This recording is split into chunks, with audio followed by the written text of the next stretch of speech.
کشمیر میں حالیہ دنوں میں طلبہ کے ساتھ پیش آنے والے افسوسناک حادثے، جہاں ایک طرف سڑک حادثے میں قیمتی جانیں ضائع ہوئی، ایک بار پھر حکومت کی توجہ طلبہ کی حفاظت اور اسکول انتظامات کی جانب مبذول کرائی ہے۔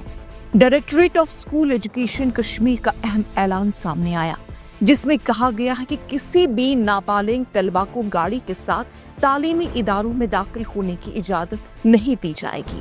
یہ اقدامات بلا شبہ قابل ستائش ہیں، لیکن سوال یہ ہے کہ حکومت صرف حادثات کے بعد ہی کیوں جاگتی ہے؟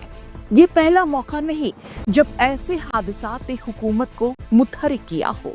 یہ رویہ نہ صرف بد انتظامی کو ظاہر کرتا ہے بلکہ انتظامیہ کی غیر سنجیدگی کو بھی عیاں کرتا ہے۔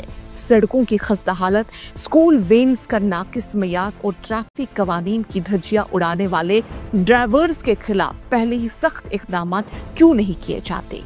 کیا طلبہ کی جانیں اتنی غیر اہم ہیں کہ جب تک کوئی بڑا سانحہ رونما ہو، ان کی حفاظت حکومت کی ترجیحات میں شامل نہیں ہوتی؟ حکومت اور متعلقہ محکمے ایسے واقعات کے بعد عارضی طور پر متحرک ہو جاتے ہیں، نئی اسکیموں اور احکامات کا اعلان کیا جاتا ہے، لیکن چند ہفتے بعد یہ اقدامات صرف کاغذوں تک ہی محدود رہ جاتے ہیں۔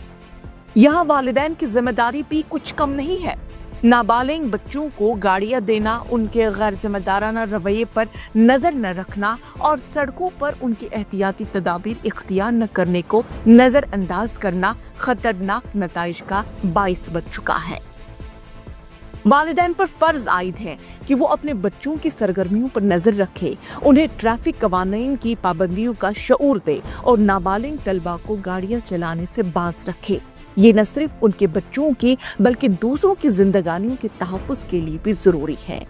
سوال یہ ہے کہ کیا ہم ان معصوم جانوں کو کھونے کا انتظار کرتے رہیں گے یا پھر وقت سے پہلے ایسے اقدامات کریں گے جو حقیقی معنوں میں مؤثر ہو؟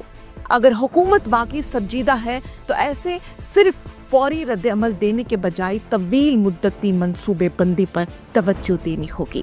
ٹریفک قوانین کو سختی سے نافذ کرنا ہوگا، اسکول ٹرانسپورٹ کی باقاعدہ جانچ اور خستہ حال سڑکوں کی مرمت جیسے اقدامات فوری طور پر کرنے کی ضرورت ہے۔ حادثات کے بعد اقدامات کی یقین دہانی دینا کافی نہیں ہے۔ حکومت کو اپنی پالیسیوں اور عمل درآمد میں وہ دڑاڑ اور سنجیدگی لانی ہوگی جو ان معصوم بچوں اور طلبہ کو محفوظ بنانے کے لیے ضروری ہیں۔ والدین کو بھی اپنی ذمہ داریوں کا احساس کرنا ہوگا تاکہ ایسے دلخراش حادثے کو روکا جا سکے اور ایک محفوظ ماحول فراہم کیا جا سکے۔